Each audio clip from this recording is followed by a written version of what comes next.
नमस्कार, स्वागत आहे तुमचं संस्कृतीज किचनमध्ये। तर तुम्ही बघू शकता आपली इडली किती मस्त सॉफ्ट झालेली आहे। तर तुम्हाला मी परत एक इडली काढून दाखवते की आपल्या इडलीला जाडी कशी पडली आहे नेमकी। जर मी जे सांगितल्या त्या स्टेप सगळ्या फॉलो केल्या तर अगदी मस्त तुमची अशीच इडली तयार होईल। तर तुम्ही बघा आपल्या इडलीला किती छान जाडी सुद्धा पडली आहे। चला तर मग व्हिडिओला सुरुवात करूया। तर चटणी करण्यासाठी मी 1 वाटी शेंगदाणे घेतलेत आणि ते असे कमी गॅसवर छान असे खरपूस भाजून घ्यायचेत। शेंगदाणे छान खरपूस भाजले की आपली चटणी सुद्धा मस्त अशी खमंग होते।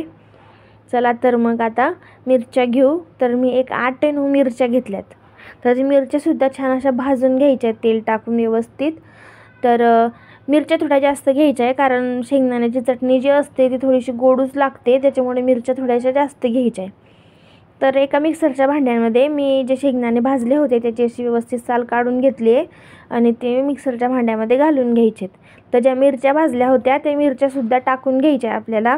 थोडीशी कोथिंबीरसुद्धा टाकून घ्यायची आहे, लसूण घालून घ्यायचं आहे, चवीपुरतं मीठ घालून घ्यायचं आहे आणि एक छोटा चमचा जो असतो मसाल्याच्या डब्यात तर तो एक छोटा चमचा मी जिरा घालून घेतला आहे आणि कढीपत्तासुद्धा घालून घेतला आहे कारण आपण आज चटणीला तडका नाही करणार आहे, त्याच्यामुळे कढीपत्तासुद्धा आताच घालून घ्यायचा आहे आणि पाणी टाकून आपली चटणी वाटून घ्यायची आहे।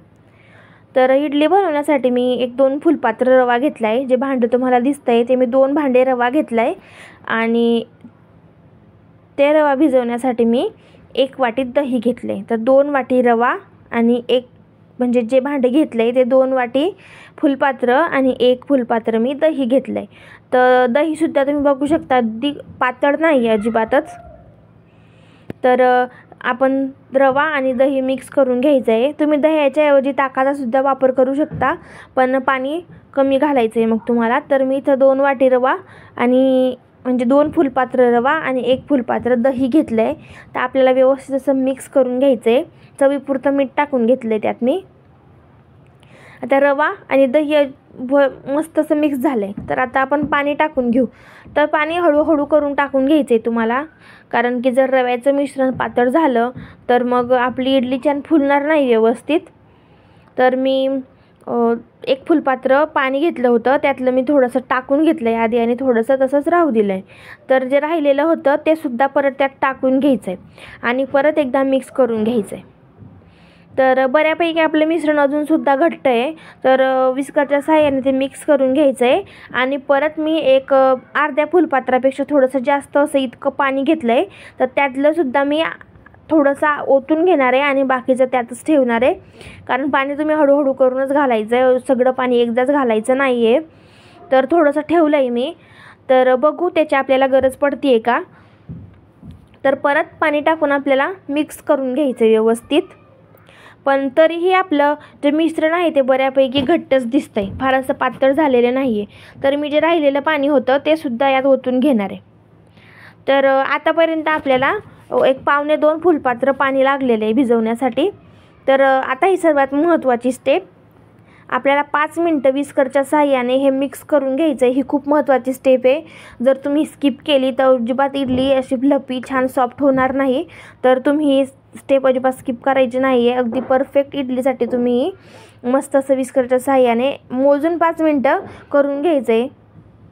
तर व्यवस्थित आपलं पीठ छान फेटलं गेलं आहे आता। तर 15 मिनटासाठी मी तसंच ठेवणार आहे ते। आता इडली पात्रामध्ये मी पाणी गरम करण्यासाठी ठेवून दिलं आहे। तर आता आपलं मिश्रण बऱ्यापैकी घट्टच होतं, तर मी अजून 1 पाव फुलपात्र पाणी त्यात घालून घेतलं आहे, कारण रव्याने पूर्ण पाणी शोषून घेतलं होतं। तर पाव फुलपात्र पाणी अजून मी टाकून घेतलं आहे। 1 छोटा चमचा मी खायचा सोडा घेतला आहे, तो सुद्धा सोडा यात टाकून घ्यायचा आहे।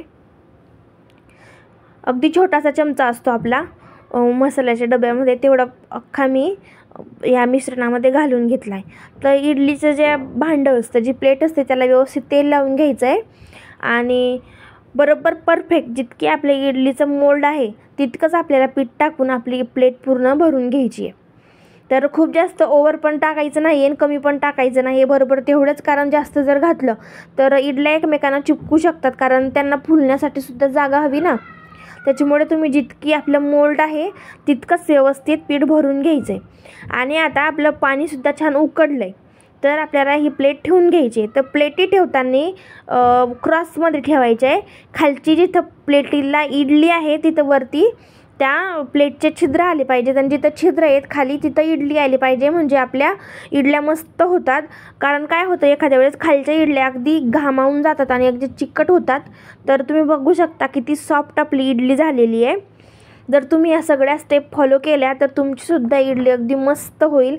अगदी पांढऱ्या शुभ्र आपल्या इडल्या झालेल्या आहेत. जर तुम्हाला रेसिपी आवडली असेल, लाईक, शेअर आणि सबस्क्राईब. भेटू पुढच्या व्हिडिओमध्ये.